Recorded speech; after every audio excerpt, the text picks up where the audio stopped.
G major chord. First thing we're going to do is take our middle finger.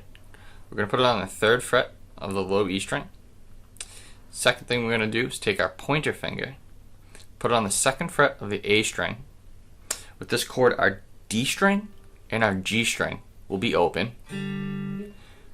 Next fingering, we're going to take our ring finger, put it on the 3rd fret of the B string. Underneath that, we're going to take our pinky finger, put it on the 3rd fret of the high E string. And again, one more time, 3rd fret on the low E, and I'll play it for you.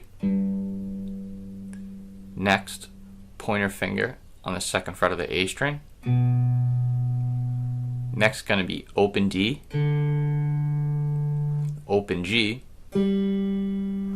followed by 3rd fret on the B string. Pinky finger on the high E, and we have our G major chord. Here's a chord from top to bottom.